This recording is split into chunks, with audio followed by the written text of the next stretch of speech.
फलटण म्हणजे रामराजे निंबाळकर आणि रणजित निंबाळकर यांच्यामध्ये पुन्हा एकदा जुंपल्याचं पाहायला मिळतंय। रणजित निंबाळकर परग्रहावरून आलेला गुंड असल्याचं, शनी मंगळावरून आलेला प्राणी असल्याची टीका रामराजे निंबाळकरांनी रणजित निंबाळकरांवर केली आहे। रणजित निंबाळकरांवर भविष्यामध्ये ईडीची कारवाई होईल असं रामराजे निंबाळकर म्हणाले। तर रामराजे हे सहकाराचे चोर असल्याची टीका रणजित सिंह निंबाळकरांनी केली आहे। रामराजेंनी श्रीमंत लावण्याऐवजी भिकारी लावा अशी खोचक टीका ही रणजित निंबाळकरांनी केली आहे।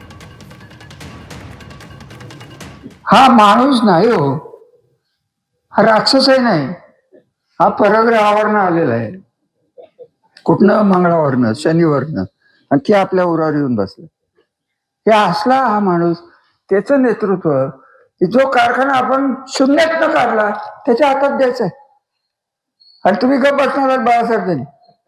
तर तुम्ही मला आज स्पष्ट सांगा की रामराजे तुम्ही आमच्या नादाला लागू नका, आम्हाला खासदार आवडतो, त्याच्या मिशा आम्हाला पटतात, तो देखणा आहे, 2 गाड्या घेऊन पोलीस घेऊन फिरतो, कारण तो प्रख्यात गुंड असल्यामुळे अजून त्याला कोण काही हात लावत नाही, तरी सरकारी खर्चाने 2 गाड्या घेऊन फिरतो। चुकून जर सत्ता बदल झाला तर पहिला ईडीत हात जाणार। कार्यकर्त्यांना शेंड म्हणण्यापेक्षा स्वतः ओळखलं पाहिजे। 7-7 कोटी रुपये आम्हाला तिघांना मागितले, अहो तुम्हीच घाला ना, तुम्हीच 30 वर्षे कारखाना वापरताय, 7-7 कोटी तुम्ही टाका, कारखाना चालवा ना। कारखाना पुण्यात ताब्यात आहे, कर्जमुक्त कारखाना चालवा ना तुम्ही। 7-7 कोटी तुम्हाला काय धाड भरली? मग श्रीमंत लावायच्या ऐवजी भिकारी लावा। तिथं मागा लावतात ना श्रीमंत रामराजे, हे नसेल तर आमच्याकडे पैसे नाही, भिकारी लावा।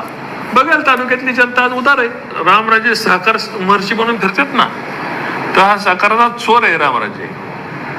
आज मोठ्या प्रमाणावर मालोजी बँकेवर निर्बंध लागले, मालोजी बँक पतसंस्थेला विकायची वेळ का आली? दूध संघाचा निलाव का झाला? खरेदी विक्री संघ का गायब झाला? फलटणच्या सगळ्या सहकारी संस्था यांनी वाटोळ करून टाकली।